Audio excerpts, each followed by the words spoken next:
Welcome back to the channel. My name is Lisa Elvin-Steltari, and I'm a genealogist and a passionate traveler. Over the last few years, I've been featuring each fille du roi or king's daughter and getting to know their stories a little bit better. There are over 700 of them. We're on episode today of episode number 201. We have come so far, and yet so far to go. But before I begin, let me show you ways you can support the channel. The first three keep you in the know: subscribe, like, and notify. The next couple of ways are ways that you can help the channel grow. We have Super Thanks, which is part of your dashboard on your YouTube channel. And then we have Coffee and Patreon, which are, Coffee is a one-time donation, or can be. And then we also have Patreon, which is a monthly subscription. So have a look at that if that is something that appeals. And without further ado, let's get started and look at episode number 201.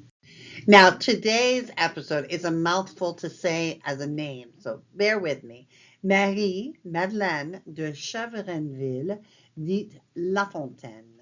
So this is her full name. Now, this is kind of a twofer because the next episode is going to be her sister, but she came first, so I put her first. This was a viewer request, and when I looked in my files, the boy next door, this isn't one of his great-grandmothers, but it's his wife's great-grandmother. So that's kind of a neat kind of interesting twist. So let's have a look at Marie-Madeleine.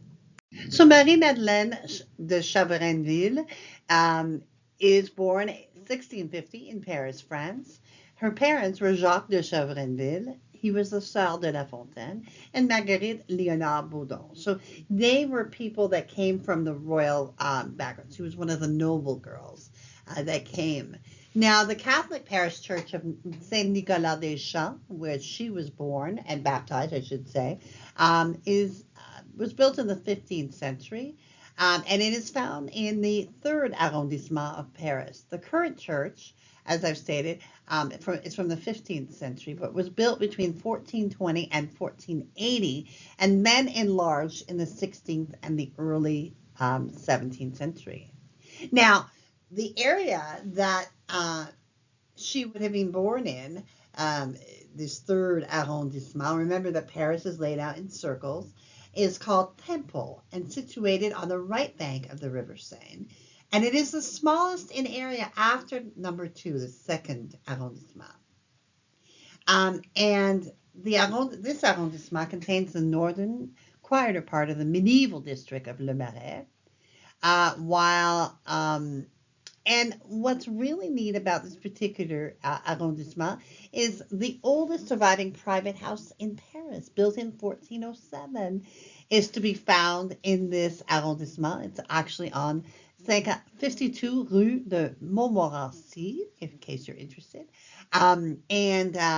Obviously that would kind of be really neat to see Marie-Madeleine. She would have been able to see that house. It would have been, at the time of her birth, would have been at least 150 years old. So that's kind of an interesting thing. So let's look at Marie-Madeleine's journey. So Marie-Madeleine would travel on the very first boat, Le Phoenix de Flansange, and she would arrive in Quebec City on June 30th, 1663. And so both her parents she was an orphan at this point, and she was 13 years of age. Can you imagine? 13 years old. And she carried with her a dowry of about 300 pounds. 13 years old, ready to get married. It boggles the mind. Now, Joseph Isaac Lamy would be the groom that she would select, and who selected her. He was born in 1640 in this parish of Saint-Martin-sur-Rhônelle in Rouen, Normandy. His parents were Jacques Lamy and Barbe Le Chevalier. Rouen, which we have seen time and time again, is part of the most historical places in France. It's a city on the River Seine in northern France. It's the capital of the region of Normandy, and it was at one time the largest city in medieval Europe. Joan of Arc played a very, very important role here, and she was actually tried and burned alive in 1431 in Rouen. And It is from this area that the Statue of Liberty sailed in June of 1885. I draw your attention to the left hand of your screen because that is a picture of the Saint-Martin-sur-Renelle church that exists no more. Then we have in the middle section a kind of an overview of what Rouen looks like. And then we have a beautiful picture of the downtown core of Rouen. And then the map shows you clearly the Normandy region. And then, of course, Seine-et-Maritime Département, where he was from. So we know that Joseph Isaac was at least in Quebec City by 1662, a full year and a half before he was married to Marie-Madeleine. They were married in Quebec City on October 22nd, 1663. So it didn't take very long. So remember, she's 13 years old at this time. So they first settled at Château Richer.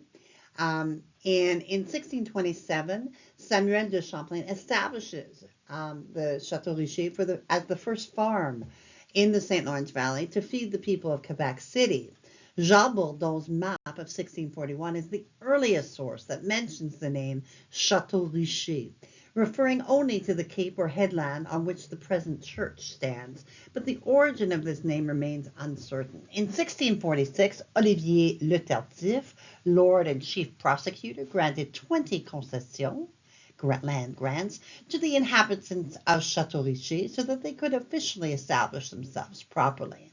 By 1678, a local parish was formed named La Visitation de Notre-Dame. And by 1753, Château Richer became the very first organized village in New France. And so this is kind of where this picture of the red roof is very typical of early New France. So I wanted to show you that. So this is kind of where they got their start. And then they would move up to Quebec City. Let's review a little bit about Quebec City. It is the capital of the province of Quebec. 500,000 people live directly in Quebec City. Originally named Quebec by the Algonquins, K-E-B-E-C, which in their native language meant where the river narrows. Quebec City lies where the St. Lawrence River narrows. Samuel de Champlain founded a French settlement here in 1608 and called it Ville de Québec, or Quebec City. The city walls, which surround it, still date back to this time period, making Quebec City the only city with remaining city walls north of Mexico in North America. Now, I wanted to just point out a couple of things. We have an old-style map of Quebec.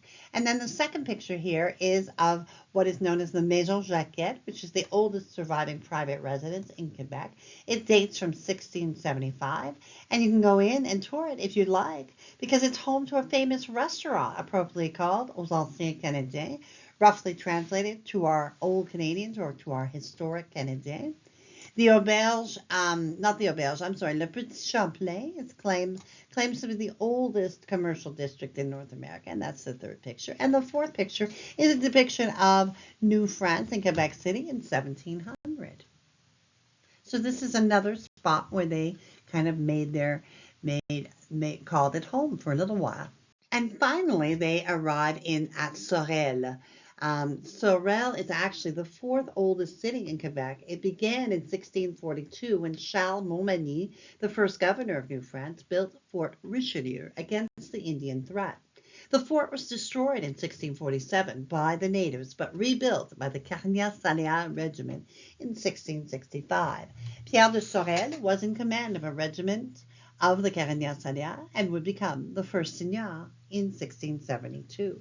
So this is kind of where they found themselves. And this little clip is the 1681 census, where we have Joseph, 41, Marie-Fontaine, sa femme, 31, their children, Marie, Noël, Jeanne, Catherine, Claude. They have 1 gun, 4 goats, and they have by now 10 arpents valables, about 8 acres of land. They would go on to have 9 children. Pierre, who also became an engagé out west, married Marie-Catherine Bediac and had 2 children, both of whom made it. Catherine's mother was Catherine Lalard, who we featured in episode 66. He then married Catherine Salval and had 3 children. All 3 made it to adulthood. Catherine's mother was also a fille du roi, Catherine Roy, who we have not yet featured. Marie married Michel Daigneau and had 7 children, 5 of whom made it. Noël would die after the 1681 census. Jeanne would also die after the 1681 census.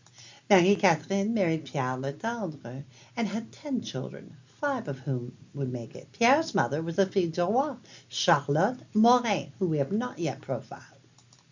Claude became an engagé out west, but we do not have any further information. Louise would marry Charles Marais and had 2 children, both of whom made it.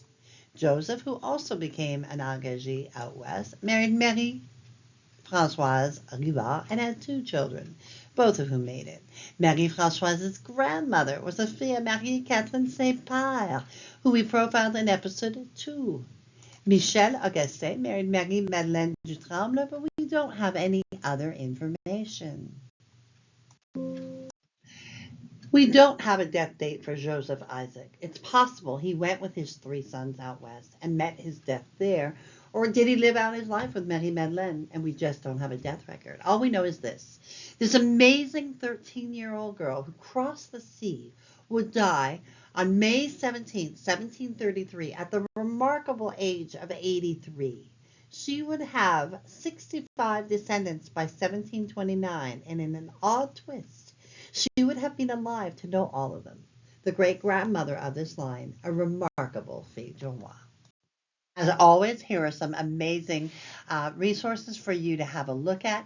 I want to highlight today Généalogie Québec. It is a monthly subscription or yearly that permits you to truly dive deep into all sorts of records that you need in order, and you know Quebec has its records. You need to at least get a free sample or try it out to definitely experience that kind of bona fide, real research that you will find at Généalogie Québec. And also, I have listed all of the other resources in the notes for you to have a look at. We end episode 201. Marie-Madeleine truly was a remarkable woman. Coming aboard that very first ship at the age of 13, an orphan, making her way through, marrying a man. He was only 10 years older than her, so it wasn't as bad as I've seen some age discrepancies. But certainly to face what she faced, to move from Château Richer to Quebec City and then to the outpost of Sorel, it was amazing. And to make it to the year 1733 at the age of 83 is just a remarkable feat. And to have known all of her descendants is just a remarkable thing. And what can we say? But we are thankful that she came to our shores and that she gave of herself. And she was truly a blessing for us all. Thank you, Marie-Madeleine. And thank you as well to my patrons and supporters. Your financial and emotional support are truly, truly appreciated.